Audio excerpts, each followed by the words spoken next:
공영방송 KBS의 이사장인 이인호 교수의 역사관이 드러난 강연 자료들을 찾았습니다.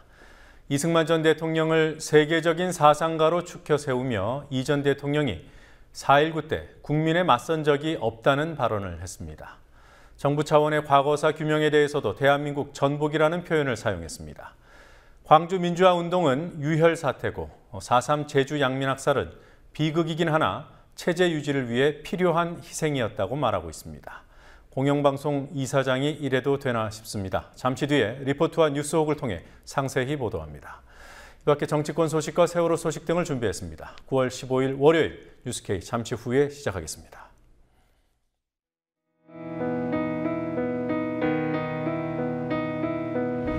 (1960년 4월 19일) 당시 언론은 빨갱이 데모라고 했습니다.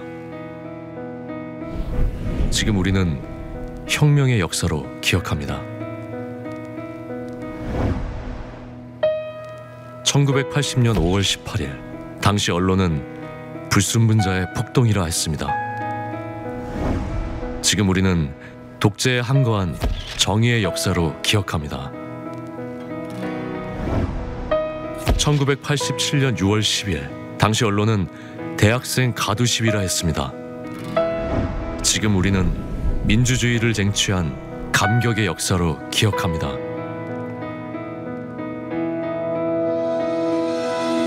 백 없고 돈 없는 노동자, 서민, 학생들이 스스로 타올라 역사를 만들었습니다.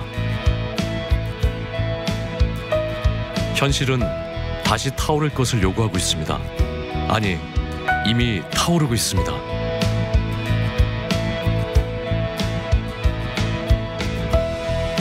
빨갱이를 종북으로, 불순분자를 외부 세력으로, 언론은 말만 바꾸었을 뿐 역사를 부정하고 있습니다. 2014년 4월 1일 국민TV가 개국한 이유입니다. 국민TV는 역사를 역사로 기록하겠습니다.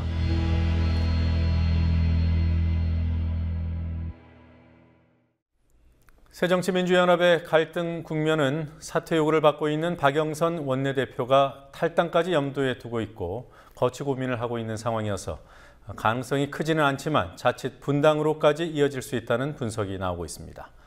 이상돈 안경환 교수 영입을 둘러싼 이른바 문재인 책임론이 논란이 됐지만 사실관계는 확인이 대부분 됐습니다.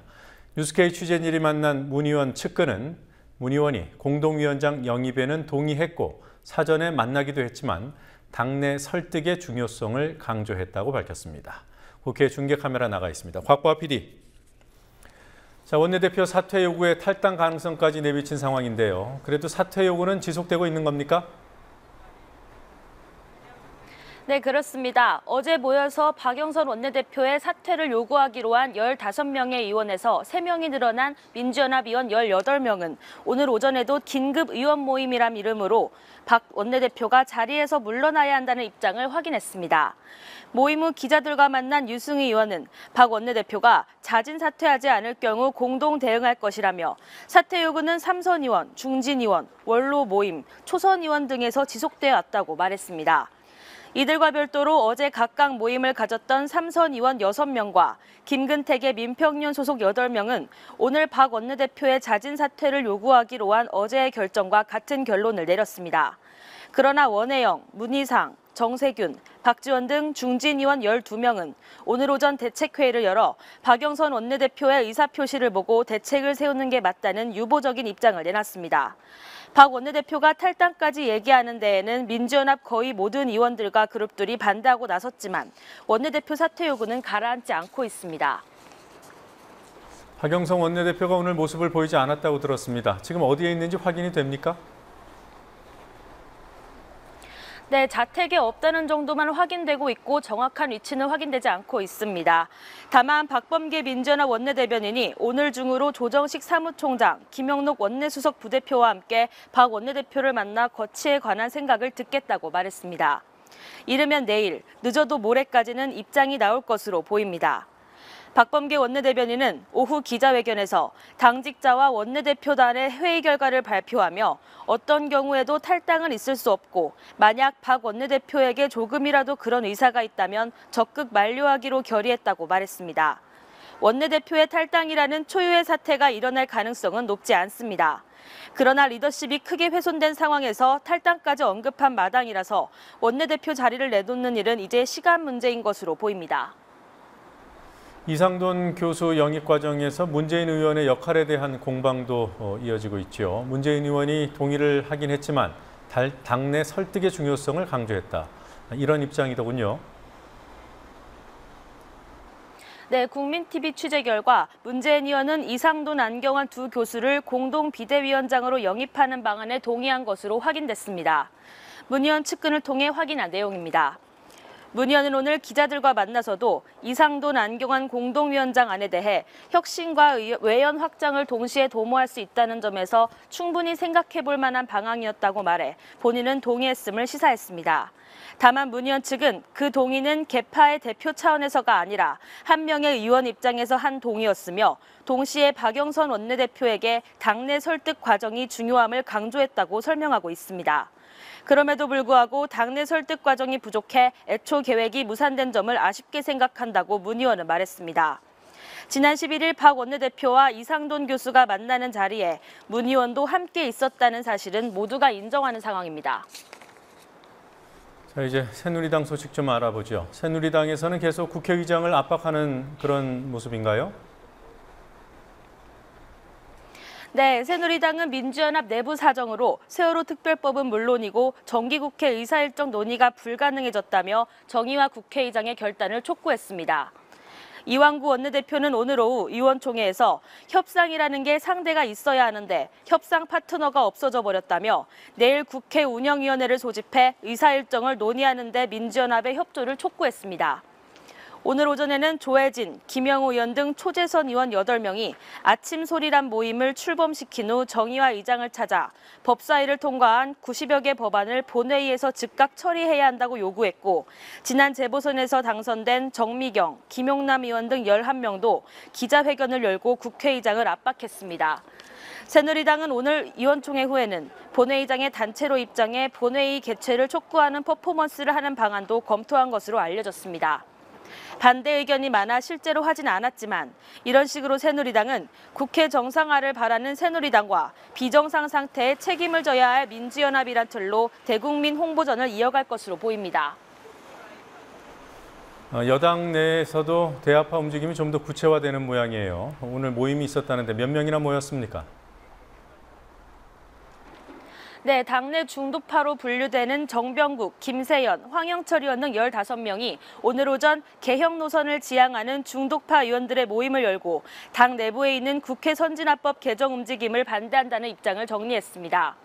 모임을 주도한 김세연 의원은 라디오 인터뷰에서 세월호법 처리에서 답보 상태가 계속되면서 어떤 희생양을 찾을 수밖에 없는 구조적 측면을 이해하지만 이것이 어떤 모함이나 음해 수준에 이르면 안 된다며 국회 선진화법 위헌 논란이라든지 헌법재판소 제소 논의 자체가 그 단계라고 말했습니다.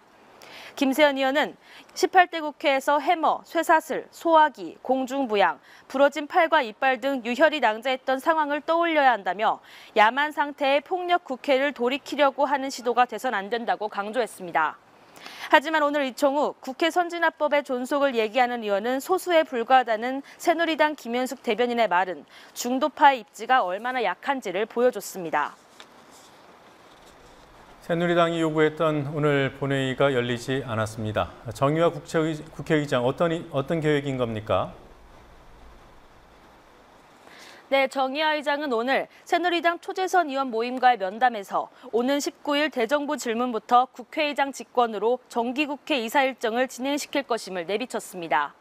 정 의장은 지난 12일 국회 운영위에 공문을 보내 17일부터 교섭단체 대표 연설, 19일부터는 대정부 질문, 26일 본회의 등으로 이어지는 일정안을 제시했는데요.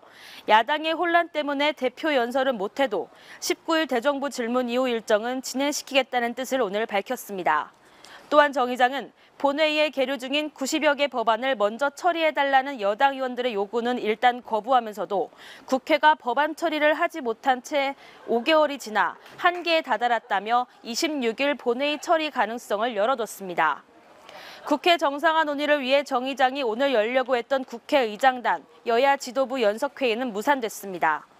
정 의장은 내일 오후 2시 국회 운영위 결과를 보고 정기국회 일정을 결정하겠다는 입장으로 만약 운영위에서도 의사 일정이 합의되지 않으면 의장 단독으로 결정할 수 있다는 관측도 나오고 있습니다. 김문수 전 경기지사가 새누리당 이른바 보수혁신특별위원회 위원장으로 내정이 됐더군요. 어떤 배경이 있습니까? 네, 7월 전당대회 때부터 혁신을 강조했지만 당대표 취임 후 2달 동안 별다른 혁신 성과를 보여주지 못한 김무성 대표가 외부 인사 영입에 실패한 후 더 이상 시간을 끌 수 없어 당내 인사를 발탁했다는 설명이 있습니다. 다른 측면에서는 김 대표가 차기 대선 주자 경쟁자인 김문수 전 경기지사를 끌어안는 등 통 큰 정치인의 모습을 보여주려는 포석이란 해석도 있습니다. 김영우 새누리당 수석 대변인은 김무성 대표가 김문수 전 지사의 2차례 도지사 경험과 삼선 국회의원 경험, 개혁에 대한 진정성과 성실함을 높이 샀다고 설명했습니다. 15명 내외로 구성될 새누리당 보수혁신특별위원회는 앞으로 6개월간 국회의원 특권 내려놓기와 당 개혁 작업을 위한 로드맵 등을 만들다고 밝혔습니다. 지금까지 국회에서 국민TV 뉴스 곽보아입니다. 유가족이 되고 싶다는 실종자 가족들의 목소리에 국가가 방안을 강구하라. 세월호 희생자 유가족들이 오늘 국회 기자회견에서 언급한 내용입니다. 유가족들은 전원 구조 오보와 초기 구조 실패에 대한 정부 징계가 단 한 건도 없다는 점도 지적했습니다. 세월호 사건 취재하고 있는 뉴스PD 연결해서 알아보겠습니다. 윤인아 PD. 네, 윤인아입니다. 오늘 기자회견에서 어떤 얘기가 나왔는지 구체적으로 살펴보죠. 네, 가족대책위는 오늘 국회 본청 앞에서 기자회견을 열고 국회 파행이 세월호 유가족들 때문이라고 책임을 전가하는 여당과 내분에 휩싸인 야당은 국회 본회의를 제대로 진행하지 못하고 있다고 비판했습니다. 가족대책위는 또 전원구조라는 오보가 행정관료들의 보고 경쟁에서 비롯된 것이었음에도 중징계를 받은 행정관료가 한 명도 없는 것으로 드러났다며 이토록 허술하고 무능할 수 있는지 놀랍다고 비판했습니다. 아울러 유가족들은 10월 중순이 지나면 제대로 된 구조작업조차 불가능하다는 소식에 실종자 가족들이 피를 말린다며 유가족이 되고 싶다는 실종자 가족들의 목소리를 듣고 국가기관이 조속한 수색 방안을 강구해 줄 것을 촉구했습니다. 지금 진도 팽목항에서는 부모님들이 지치신 몸을 이끌고 사실 정부만 바라보고 아직도 돌아오지 못하는 가족들을 애타게 기다리고 있습니다. 빨리 실종자 가족분들이 마음 태우며 빨리 우리도 유가족이 되고 싶어요라는 이런 가슴 아픈 얘기가 빨리 없을 수 있도록 국가, 정부에서는 각 기관에서는 모든 전문가들이 동원해서 빨리 수색 구조를 할 수 있는 방안을 강구해 주시기를 부탁드립니다. 오늘 청와대 인근 농성장에 홍가혜 씨가 방문했다고 하던데요. 유가족들이 방문을 요청한 겁니까? 네, 그렇습니다. 유가족들이 특별법 제정을 촉구하며 광화문 광장에서 농성을 벌인 지 64일, 대통령 면담을 촉구하며 청운효자동 주민센터 앞에서 농성을 한 지 25일째가 됐습니다. 오늘 청운효자동 주민센터에는 4월 18일 자신이 민간 잠수사라며 방송 인터뷰를 해 해경의 명예를 훼손했다는 혐의로 구속됐다 최근 보석으로 풀려난 홍가혜 씨가 유가족들을 방문했습니다. 홍가혜 씨는 유가족의 요청으로 청운효자동 농성장을 방문하게 됐다며 유가족들에게 죄송한 마음뿐이라고 말했습니다. 홍 씨가 사실과 다른 발언을 했다는 논란에 대해 유가족들은 사고 당시 구조당국의 구조 문제를 짚어준 용기에 대해 고마움을 표하고 홍가혜 씨를 위로했습니다. 오늘 광화문 광장 유가족 농성장에는 30여 명의 시민이 연대 단식에 동참했습니다. 국민대책위 장송혜 상황실장은 세월호 특별법을 놓고 정치적으로 정체돼 있는 상황에서 시민들의 연대 단식이 줄고 있는 것은 사실이지만 특별법 서명과 집회는 꾸준히 이어지고 있다고 말했습니다. 관심이 불타올랐다가 꺼졌다라고 생각하지는 않아요. 오히려 애초에 이 문제에 대해서 관심을 가졌던 사람들이 그냥 계속 하고 있는 것 같아요. 그러니까 박근혜 대통령의 제부죠. 신동욱 씨가 뉴스K 보도의 인과관계를 마음대로 바꿔가면서 왜곡된 보도자료를 냈다던데요. 뭐라고 하는 겁니까? 네, 이른바 실험 단식을 벌이고 있는 신동욱 씨는 자신이 김용호 씨가 효소를 먹으면서 단식하는 것을 밝혀냈다고 주장했습니다. 신 씨는 보도자료에서 유민 아빠 김용호 씨가 효소 단식을 했다고 인정한다면 실험 단식을 중단할 용의가 있다고 밝히자 김용호 씨 측 변호사가 효소 단식을 인정했다는 내용을 국민TV가 보도했다고 주장했습니다. 신동욱 씨가 효소 단식 인정을 요구하니까 김용호 씨 측이 인정했다는 내용의 보도자료였지만 이는 사실과 명백히 다릅니다. 지난주 국민TV 뉴스K는 김용호 씨 측은 효소 단식을 부인한 적이 없는데 신동욱 씨가 엉뚱하게 효소 단식을 인정하라며 실험 단식을 하고 있다는 취지의 보도를 했습니다. 실제로 김용호 씨나 유가족 측에서는 효소 단식을 하지 않았다고 주장한 적이 없습니다. 일부 일베 회원이나 구구단체에서 효소 단식 진위를 이슈화하려고 했지만 김용호 씨와 유가족 측은 대응하지 않는다는 입장을 유지해왔습니다. 오늘 추가 취재를 통해 신동욱 씨에게 김용호 씨가 효소를 먹지 않았다고 주장했다는 근거가 있냐고 물었더니 신 씨는 없다고 했습니다. 직접 확인을 시도하지 않았다고 시인했습니다. 보수 진영에서는 효소를 먹었다라고 주장을 하고 있는데 김용호 씨는 거기에 대해서 묵비권을 행사했다라는 건 먹었다는 뜻 아닙니까? 아니요. 안 먹었다는 뜻 아닙니까? 그럼 김용호 씨가 거기에 대해서 묵었다고 해명을 해줘야지. 이제 김용호 씨 측 혹은 유가족 측에 직접 효소 섭취 여부를 물으신 적은 없는 거네요? 없죠. 조금 지속되고 있으니까요. 자, 이런 상황을 종합할 때 신동욱 씨는 있지도 않은 사실을 확인하겠다며 실험 단식을 해온 것으로 보입니다.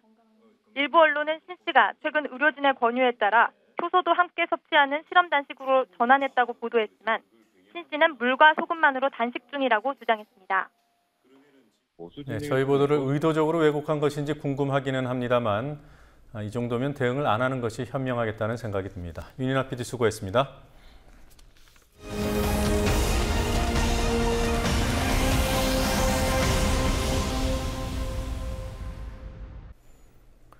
인천공항에서 일하는 사람들 10명 중 8, 9은 공사가 아니라 협력업체에 소속된 간접고용 노동자들입니다. 지난 대선 때 박근혜 대통령이 공공부문 간접고용 비중을 줄이겠다고 공약했지만 인천공항의 간접고용 실태는 악화되고 있습니다.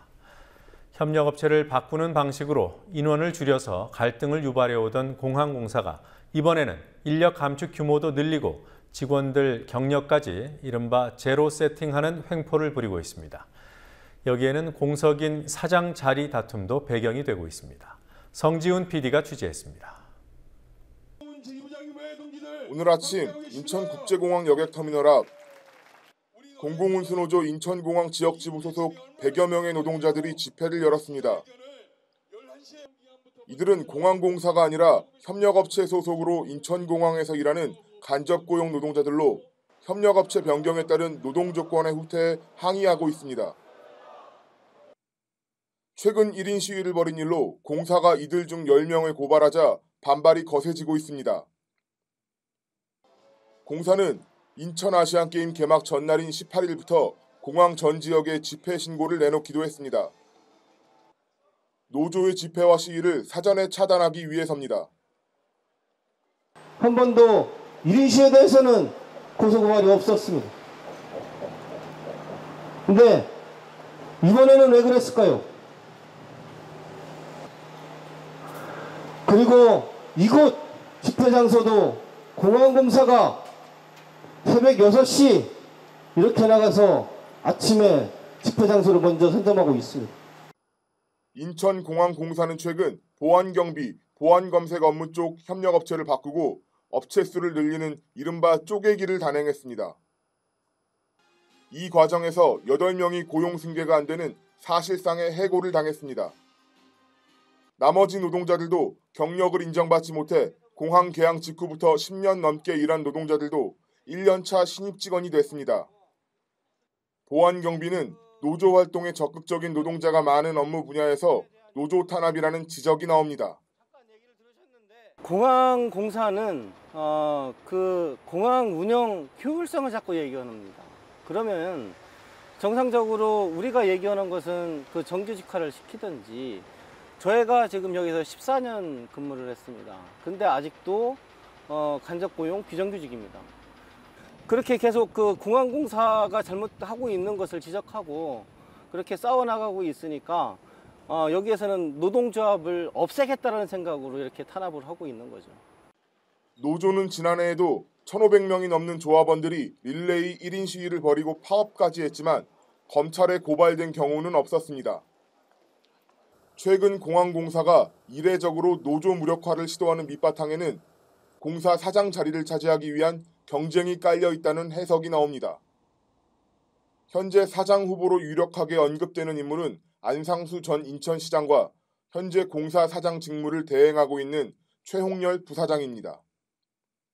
안 전 시장은 전임 정창수 사장이 사퇴하면서 내정설까지 돌았을 만큼 유력한 후보로 거론돼 왔습니다. 새누리당이 지난 지방선거에서 인천시장 후보로 유정복 현 시장을 공천하는 대신 안상수 전 시장은 인천공항공사 사장을 줄 것이라는 후문이 떠돌기도 했습니다. 최홍렬 부사장은 세월호 참사 이후 관피와 척결 여론이 일자 내부 승진을 통한 사장 후보로 거론되어 왔지만 최근 유류비 유용 의혹으로 검찰 내사를 받고 있습니다. 이처럼 사장 경쟁이 치열하게 전개되고 안 전 시장에게 유리하게 돌아가자 최 부사장이 정권의 코드를 맞추기 위해 간접고용 확대와 노조 무력화를 시도하는 것 아니냐는 의심이 나옵니다. 정부가 간접고용을 부추기는 정책 기조를 유지하고 있기 때문입니다. 기획재정부나 국토해양부의 정책이 인건비를 줄이는 그런 경영효율화의 모습을, 겉모습을 취하는 것이 권장되어 왔기 때문에 이런 비정규직 남용 구조가 지속적으로 유지되고 그것이 효율적인 경영의 모범인 양 칭송받는 이런 어처구니 없는 그런 사태가 벌어지고 있었던 것입니다. 박근혜 대통령은 대선 당시 공공부문에서의 간접고용을 통한 차별 대우와 만성 고용 불안을 해결하기 위해 비정규직을 정규직화하겠다고 공약했습니다. 그러나 공공부문의 비정규직 노동자들은 정규직이 되지 못했고 인천공항의 경우 사장 자리를 놓고 벌이는 다툼의 희생양이 되고 있습니다.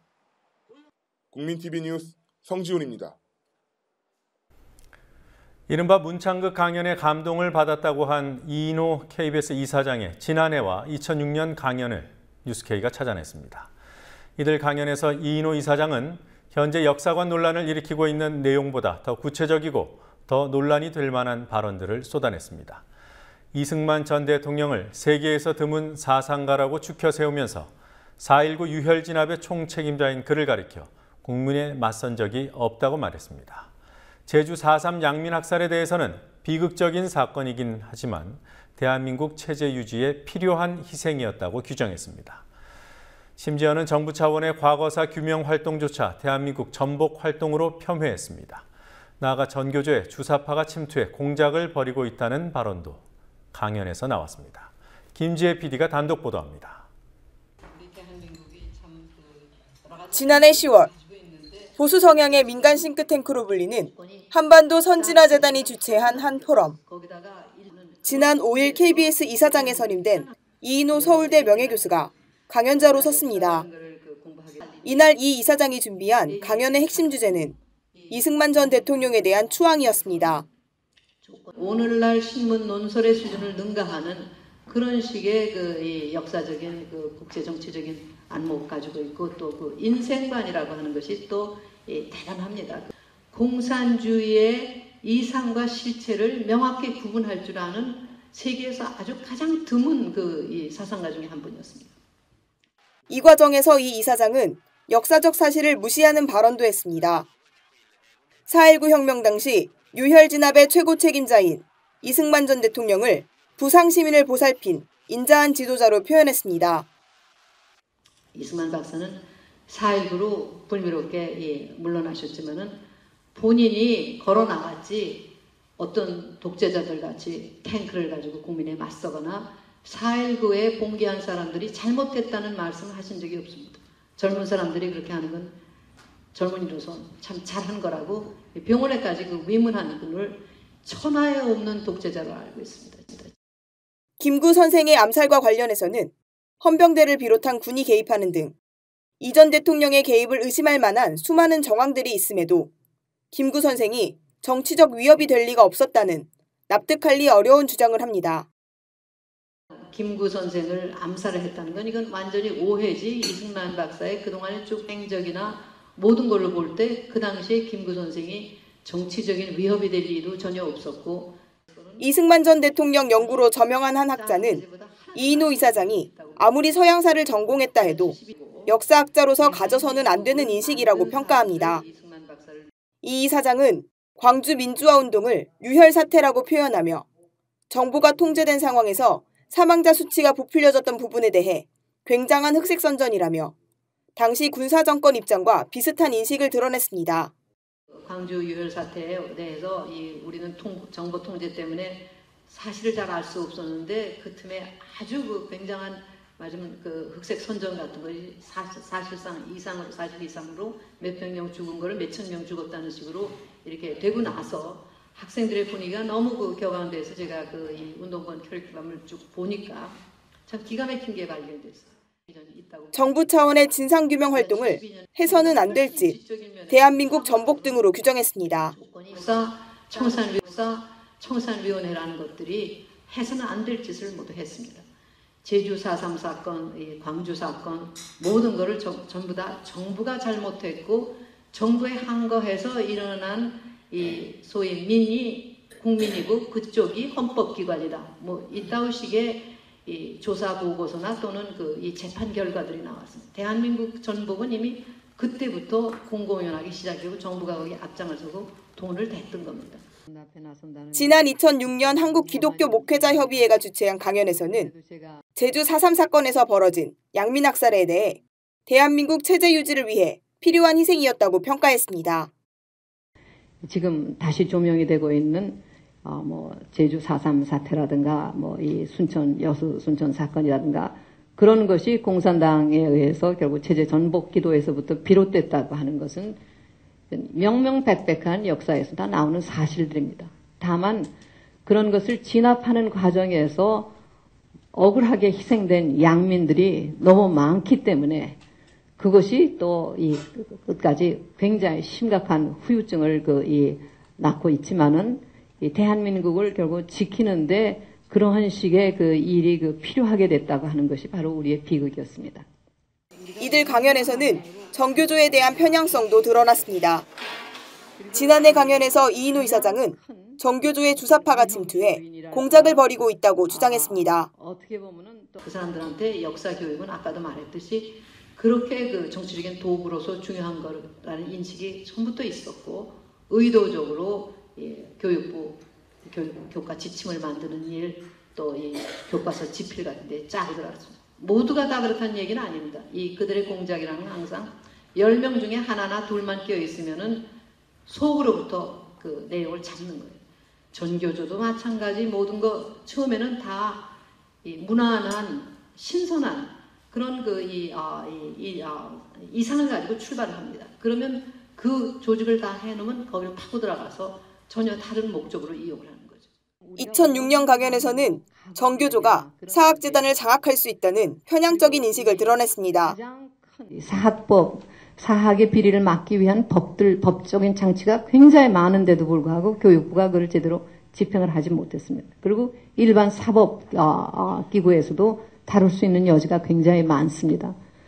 이 사학 쪽에서 걱정하는 거는 무슨 사유재산 침해 이런 논리보다도 결국 지금 교육계의 좌파 반미 사상이 강한 전교조 쪽의 영향이 강한데 그쪽의 대표가 들어와서 의도적으로 사학을 장악하려고 할 적에는 한 사람이 들어와서 분쟁을 일으켜도 재단이 넘어갈 수 있게끔 독소 조항들이 들어가 있습니다. KBS 이사회의 야당 추천 이사들은 이인호 이사장의 편향적인 역사관을 검증하겠다며 이사회 참석을 거부하고 있습니다. 뉴스K가 확인한 이인호 이사장의 실제 발언들은 검증의 필요성을 한층 뒷받침합니다. 국민TV 뉴스 김지혜입니다.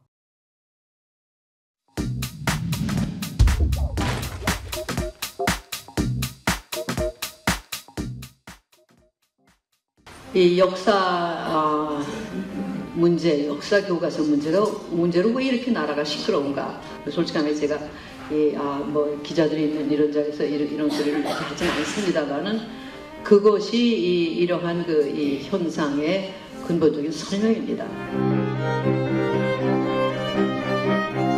제가 KBS 이사가 돼서 들어가 보니까 마지막에도 이제 1,000원이가 됐었는데 KBS에서 가장 싸구려 연속극 대한민국을 만든 사람들 이승만 박사를 위시해서 이런 사람들을 완전히 역사에서 지워버리고자 하는 그런 그 세력이 그 밑에서 준동을 하고 있기 때문에 이런 현상이 벌어집니다.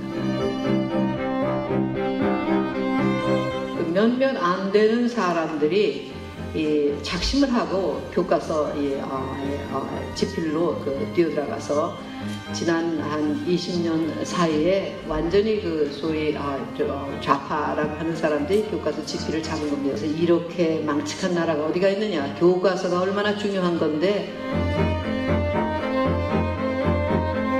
저희 그때만 해도 제가 아직 그 50대 뭐 지날 때인데 저희들 이제 상식으로는 이 교과서라고 하는 거는 그 학계에 아주 대가들이 이 노년에 글 쓰셔서 좀 그 인쇄나 좀 챙기시고 하는 그런 거다 생각을 하지 현장에서 연구에 열중하는 사람은 교과서를 쓰지 않는 걸로 되어 있었습니다. 교과서라고 하는 거는 그 학계에 아주 대가들이 이 노년에 글 쓰셔서 좀 그 인쇄나 좀 챙기시고 하는 그런 거다.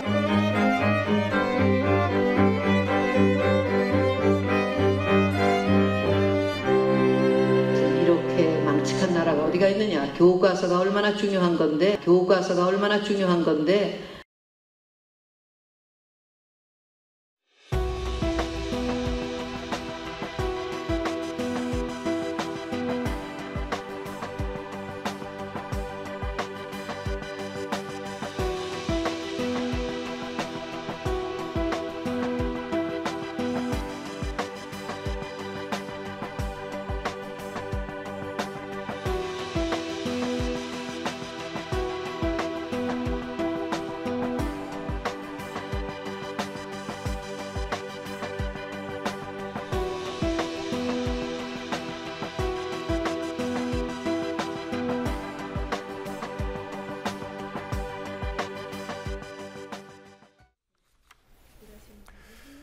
영국 연방으로부터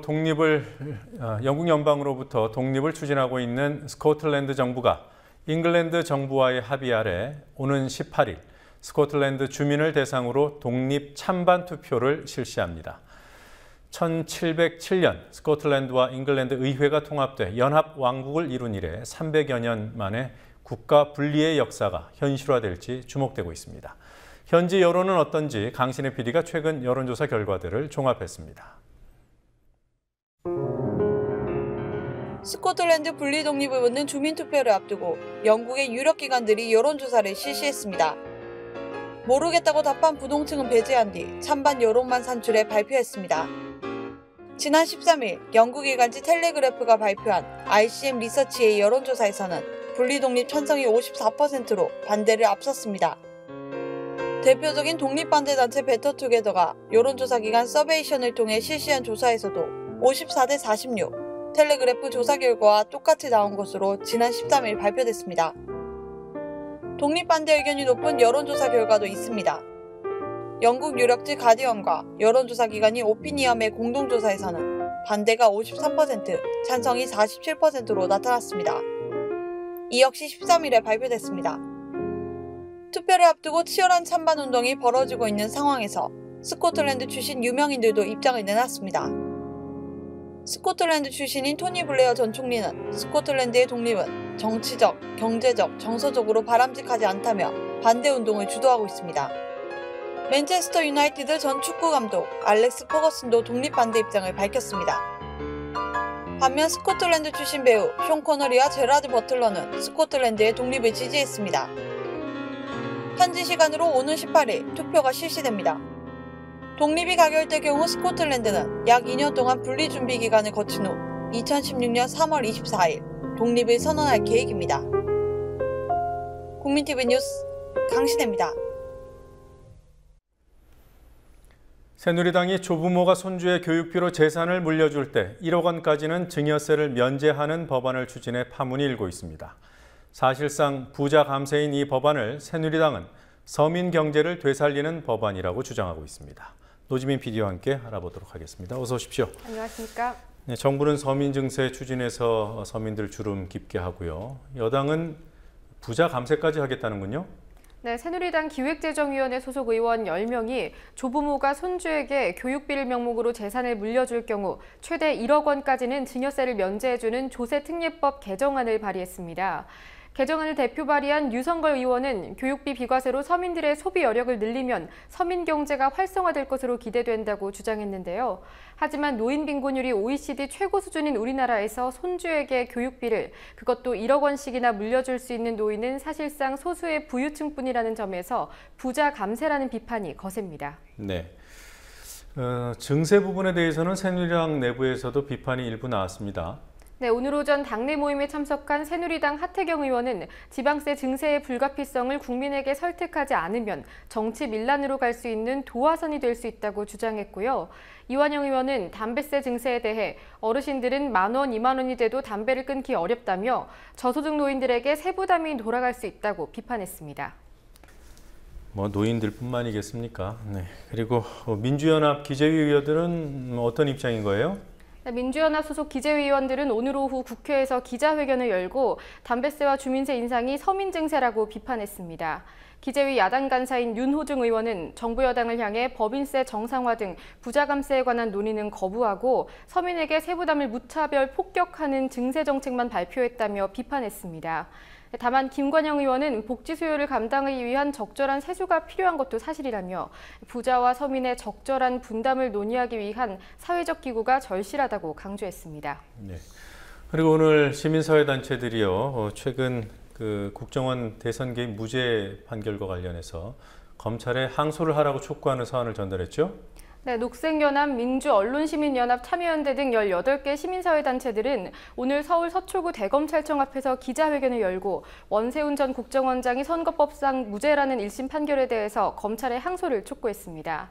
시민단체들은 국정원 직원들에게 전달된 이른바 원장님 지시 말씀은 19대 총선과 18대 대선 등을 언급하며 야당을 공격할 것이라고 적시돼 있는 점, 원 전 원장이 직원들의 선거 개입 행위를 중단시키지 않은 점 등 1심 판결의 문제점들을 짚었습니다. 기자회견을 마친 뒤엔 김진태 검찰총장 앞으로 항소 촉구서를 제출했습니다. 네. 야당 의원들은 어떤 입장이에요? 네, 법사위 소속인 민주연합 정의당 의원들도 검찰에 항소를 촉구했습니다. 의원들은 검찰 수사 단계에서 수집한 상당수 증거가 위법 수집 증거로 증거 능력이 부정됐고 민주연합 측이 제출한 고소장에 적시된 공직선거법 제한 규정을 검찰이 공소 단계에서 삭제했다며 검찰의 무능함을 강조했습니다. 또한 국정원 간첩 증거 조작 사건 등 주요 사건의 무죄 판결에 대해서는 즉각 항소 의사를 밝혔던 검찰이 국가정보기관의 중대범죄에 대한 무죄 판결에 침묵으로 일관하고 있다며 즉각 항소하라고 촉구했습니다. 네. 그리고 정부가 제주에 설립 허가를 해주려고 했던 외국계 영리병원 1호죠. 싸널병원. 네. 결국 허가가 취소되는 겁니까? 네, 불허가 되는 겁니까? 네, 그렇습니다. 네, 보건복지부는 오늘 싸널병원 측이 보낸 보안 사업계획서를 검토한 결과 병원 설립을 허가할 수 없다고 발표했습니다. 네, 복지부는 싸널병원의 중국 모기업 회장이 경제사범으로 지난해 7월 구속되고 모기업 산하회사 2곳이 지난 8월 부도가 나는 등 투자를 실행할 수 있는지 불투명하다는 점, 그리고 병원 내 응급 의료 시스템도 제대로 갖추지 않은 점 등을 불승인의 근거로 들었습니다. 싸널병원의 모기업 부도설과 제주사무소 철수설 등 이 병원을 둘러싼 의혹은 사실 지난달부터 제기돼 왔습니다. 조사 중이라는 입장만 취해오던 복지부는 의혹이 사실이라는 외교부 현지 조사 결과가 나온 뒤에야 불승인 결정을 내렸습니다. 네, 이런 외교부 현지 조사 결과 이전에도 보건복지부가 이미 그 내용들을 알고 있었다는 지적이 있어요. 어떻게 된 겁니까? 네, 보건복지부가 오늘 언론 배포 자료를 통해서 이미 싸널병원의 모기업 회장과 재정 상태를 조사해 왔다 이런 해명을 했는데요. 그 과정에서 지난해 10월 현지 신문을 통해 싸널병원 모기업의 문제점을 파악한 사실이 또 드러났습니다. 복지부는 이런 모기업의 상황을 알고도 재승인 검토에 들어가서 이 점이 논란이 되고 있는데요. 싸널병원 승인을 허가하지 않는다는 결정이 나자 기초적인 사실조차 확인하지 않고 유령 의사를 유치하려 했던 정부를 향해서 비판이 제기되고 있습니다. 네. 그리고요, 부양 의무자가 있다는 이유로 기초생활수급 대상자에서 제외되는 빈곤층, 네. 그런 가구의 소득에 대한 자료가 공개됐다고 하던데 어느 정도입니까? 네, 새정치민주연합 김용익 의원은 아들, 며느리 등 부양 의무자가 있다는 이유로 기초생활수급 대상에서 탈락한 가구 중 84%가 월소득 50만 원 미만이라는 자료를 공개했습니다. 네, 월소득 50만 원 미만의 탈락 가구 중에서도 74.5%는 가족 가운데 근로능력, 즉 일할 수 있는 사람이 한 명도 없는 것으로 조사됐고요. 또 부양 의무자를 조사한 결과 탈락 가구의 46%가 소득이 최저생계비 미만으로 부양 능력이 없는 빈곤 계층이었습니다. 자료를 공개한 김 의원은 기초생활보장법 개정은 부양 의무자 기준을 완화하는 것에서부터 시작해야 한다고 지적했습니다. 네. 그리고 자사고 문제, 네. 서울시 교육청이 자사고 지정 취소를 그대로 진행하겠다 이런 입장이군요. 네, 서울시 교육청은 오는 26일부터 다음 달 1일까지 지정 취소 대상인 8개 자사고에 대해 청문을 진행하겠다고 밝혔습니다. 청문은 지정 취소와 같은 행정 처분의 당사자가 이의를 제기하거나 유리한 증거 자료를 제시해서 반론할 기회를 주는 절차입니다. 앞서 8개 자사고가 청문에 응하지 않겠다는 입장을 밝힌 만큼 사실 청문 절차가 제대로 시행될 가능성은 적습니다. 하지만 교육청은 자사고 측이 불참한 상태에서도 청문은 진행될 수 있다고 강조했습니다. 네. 그리고 이 자사고 취소 그 권한이 어디에 있는가 이것도 논란이 되고 있습니다만 서울시 교육청, 그러니까 교육청에 있다 이런 입장을 서울시 교육청이 내놨어요. 네, 서울시 교육청은 자사고 지정 취소 과정에서 우려되는 법적 분쟁에 대해서 행정법 전문 변호사들에게 법률 검토를 의뢰했으며 권한이 교육감에게 있다는 만장일치의 결과가 나왔다고 발표했습니다. 변호사들은 교육부의 협의에 대해서도 교육부의 의견을 참고 자료로 고려함을 뜻할 뿐이라고 밝혔습니다. 네. 그리고 또 이건 또 무슨 소식입니까? MB 측근들이 이명박 대통령 기념재단 이거 설립을 추진을 해왔던 모양이에요. 벌써 네. 인가가 났더군요. 네, 대통령 기념재단이 대개 퇴임 후 10년 혹은 서거 이후 설립됐다는 점에 비춰볼 때 유례없는 초고속 설립입니다. 이사직엔 유우익 전 통일부 장관, 이달곤 전 행안부 장관 등 MB 최측근들이, 대표 이사장엔 이재후 김앤장 대표 변호사가 등재됐습니다. 이 전 대통령 기념재단이 추진하겠다고 밝힌 사업들이 대부분 MB정부 당시 신설된 전직 대통령 예우에 관한 법률 시행령에 따라서 국고 지원을 받을 수 있는 것들인데요. 따라서 시행령을 만들 때부터 퇴임 이후를 고려한 것 아니냐는 의혹이 제기되고 있습니다. 네, 퇴임 이후까지도 참 꼼꼼히 챙기십니다. 네. 자, 지난주 미국 교포들이 3차, 세 번째 세월호와 관련된 뉴욕타임즈 광고를 추진한다는 보도해드렸습니다. 모금이 이미 그 목표액을 초과했다는 소식이 있더군요. 네, 16일로 예정됐던 마감일보다 이틀 앞선 어제 58,237달러라는 목표 금액을 달성했고요. 오늘은 벌써 7만 달러를 향해서 가고 있습니다. 또한 캐나다 교민들도 참여 의사를 밝히면서 세월호 특별법 제정을 위한 현지 문화제는 오는 20일부터 이틀간 캐나다 토론토와 오타와, 뉴욕 유엔 본부에서 진행됩니다. 교민들은 광주 비엔날레에서 전시가 불발된 홍성담 화백의 걸개 그림 세월 5월을 맨 앞에 배치하고 현지에서의 문화제를 진행할 예정입니다. 네. 그리고 소식 한 가지만 더 보도록 하겠습니다. 환경운동연합에서 원전의 위험을 경고하는 동영상을 제작하고 있다고 하던데요. 어떤 동영상입니까? 네. 국내 노후 원전에서 사고가 발생할 경우 주민 수백 명의 대피가 과연 가능할지 의문을 던지고자 만든 페이크 다큐멘터리인데요. What If라는 가제목으로 알려진 이 영상 프로젝트엔 총연출인 김환태 감독과 6명의 다큐멘터리 감독들이 공동 작업했습니다.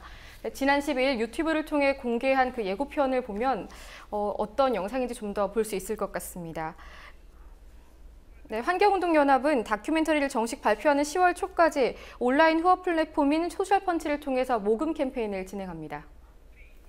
네, 자, 여기까지 듣도록 하겠습니다. 수고했습니다.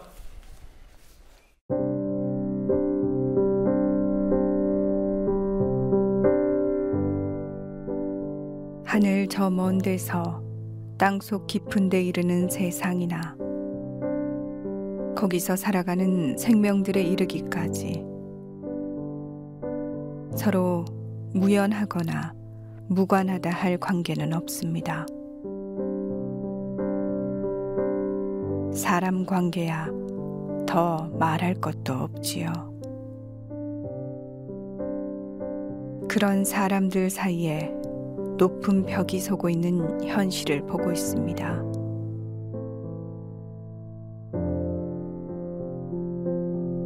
모진 현실도 문제지만 날선 언어에 손쉽게 감정을 싣고 마는 거칠어진 우리 성정도 가볍게 볼 일 아닙니다.